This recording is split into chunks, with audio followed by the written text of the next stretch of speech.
मेरे प्यारे बच्चों, यहाँ पर क्वेश्चन नंबर 33 हम देख रहे हैं। क्वेश्चन में गिवन है ए पार्ट, उसका हम यहाँ पर देख रहे हैं। A B C D is rectangle of dimension 80 centimetre cross 60 centimetre.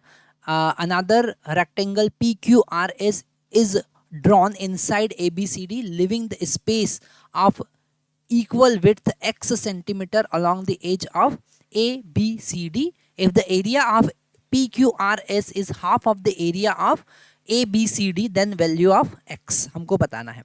तो पहले हम इसका डायग्राम देख लेते हैं कि एक्चुअल में ये डायग्राम में क्या बताना चाह रहे हैं, क्वेश्चन में क्या बताना चाह रहे हैं। तो हमारे पास एक रेक्टेंगल है ABCD। ओके, ये हम रेक्टेंगल यहाँ पर ड्रॉ कर रहे हैं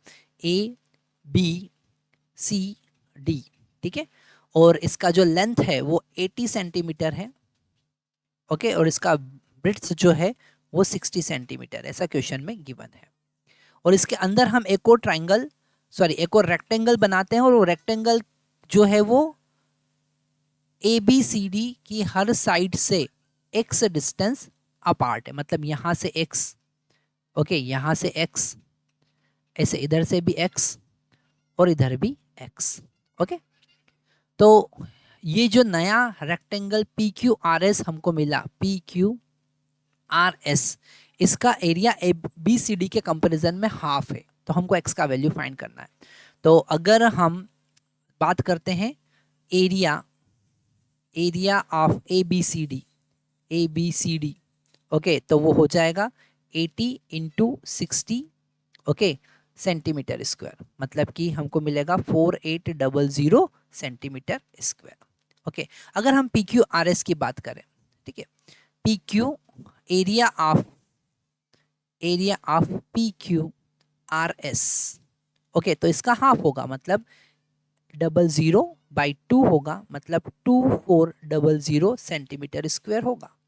पर अगर हम PQRS की साइड देखें, ठीक है, अगर हम साइड्स देखें तो जो लेंथ होगा वो होगा 80 माइनस 2x। आपको ये समझ में आ रहा होगा कि 80 माइनस 2x क्या होगा, क्यों होगा, क्योंकि हम दोनों साइड से, ठीक है, तो लेंथ जो है वो 80 माइनस 2x और इसका विड्थ जो होगा वो 60 माइनस 2x हो जाएगा, क्योंकि x ऊपर और x नीचे, तो ये विड्थ हमको मिला, ठीक है।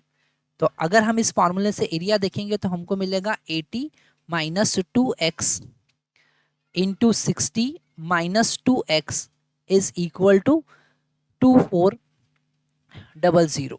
ओके, तो सबसे पहले हम यहाँ पर दोनों साइड से 2 कॉमन लेंगे और कैंसिल करेंगे। तो यहाँ से 2 अगर कॉमन होगा तो हमको मिलेगा 40 माइनस एक्स, और यहाँ पर हो जाएगा 30 minus X is equal to 4 से डिवाइड करेंगे तो ये हो जाएगा 600, है ना। अब इससे इस क्वाड्रेटिक इक्वेशन को सॉल्व करेंगे और हम x का वैल्यू फाइंड करेंगे। क्वाड्रेटिक इक्वेशन को सॉल्व करने के लिए हम क्या करेंगे, यहाँ पर मल्टीप्लिकेशन का यूज़ करेंगे। तो 40 इंटू 30 जो होगा वो होगा 1200, माइनस ये हो जाएगा 40x, ओके, फिर x का मल्टीप्लाई करेंगे, minus 30x plus X square equal to 600। Okay, आगे सॉल्व करेंगे तो हमको यहाँ पर मिल रहा है एक्स स्क्वायर, ओके, और ये हो जाएगा माइनस 70x प्लस ये 600 1200 में सब्ट्रैक्ट होंगे तो हमको 600 फिर से मिलेगा इज इक्वल टू 0, ठीक है।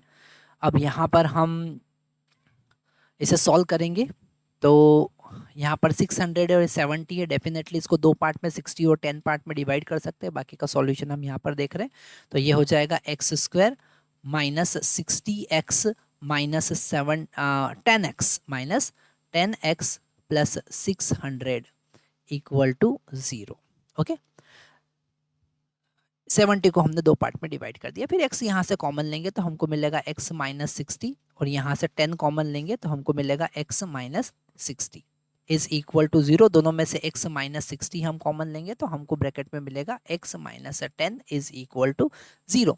x का वैल्यू हमारे पास में या तो 60 होगा या x का वैल्यू यहाँ पर 10 होगा। तो डेफिनेटली x का वैल्यू 60 तो हो नहीं सकता, x का वैल्यू 60 तो पॉसिबल ही नहीं है, तो this is not valid answer. So the solution is equal to 10, x equal to 10, ठीक है। तो यहाँ पर हमने 33rd का A पार्ट सॉल्व किया। अब हम B पार्ट की तरफ जाएंगे।